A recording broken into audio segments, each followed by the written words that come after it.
പിന്നെ ഒറ്റ പുത്രനായിട്ടും ഒറ്റ പുത്രിയായിട്ടും ഒരു വീട്ടിൽ ഒരു കുട്ടിയായിരിക്കും, അല്ലെ ഒരു മകനായിരിക്കും, അല്ലെങ്കിൽ ഒരു മകളായിരിക്കും.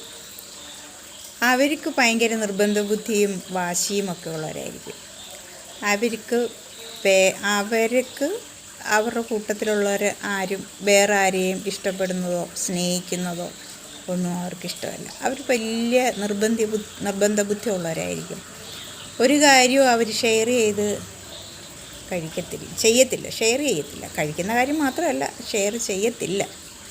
പിന്നെ നമ്മൾ ഇല്ലായ്മകൾ അറിഞ്ഞ് വളർത്താം എന്ന് വിചാരിക്കും. പക്ഷെ അതൊക്കെ വെറുതെയാണ്. അവർ തന്നെ ചോദിക്കും, വീട്ടിലില്ലാത്ത ഇല്ലായ്മകൾ എന്തിനാ വെറുതെ പ്രകടിപ്പിച്ച് പഠിപ്പിക്കുന്നതെന്ന് ചോദിക്കും.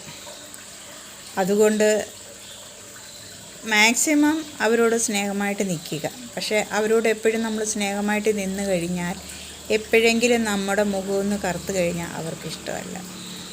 ഒരു പുത്രി ഒരു പുത്രൻ എന്ന് പറഞ്ഞാൽ അവരെ എപ്പോഴും ഇങ്ങനെ എല്ലാവരും മിണ്ടി പറഞ്ഞു എല്ലാം കൊടുത്തു, അവരെ തന്നെ സംരക്ഷിച്ചു, അവരെ തന്നെ ഇങ്ങനെ നോക്കിയിരിക്കുമ്പോൾ അവർക്ക് ഭയങ്കര അഹങ്കാരമാണ്.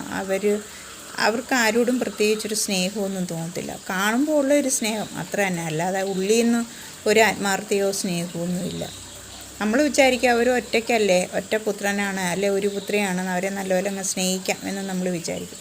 പക്ഷേ അതൊക്കെ അവർ സ്വീകരിക്കും. പക്ഷേങ്കിൽ അവരുടെ ഉള്ളിൽ അവരെ എപ്പോഴും ഇങ്ങനെ പരിഗണിച്ച്, അവരെ മാത്രം ഇങ്ങനെ സ്നേഹിച്ച്, അവരെ മാത്രം എപ്പോഴും സന്തോഷിപ്പിച്ച്, അവരെ മാത്രം ഇങ്ങനെ ശുശ്രൂഷിച്ച് ഇങ്ങനെ നോക്കി ഇരിക്കണം. അതിനൊരു കോട്ടവും തട്ടാൻ പാടില്ല. അതിനെന്തെങ്കിലും ഒരു കോട്ടം തട്ടിക്കഴിഞ്ഞാൽ അവർക്കത് ഒരിക്കലും ഒരു ക്ഷമയും ഇല്ലാതെ അവർ വളരുന്നു. ഒരു ക്ഷമയും അവർക്ക് കാണത്തില്ല.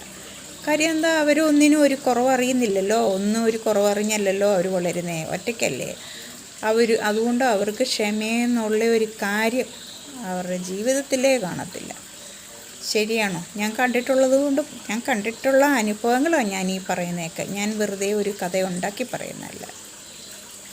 നിങ്ങൾ ചിന്തിച്ച് നോക്ക്, ഞാൻ പറയുന്നത് ശരിയാണോ തെറ്റാണോ എന്ന്.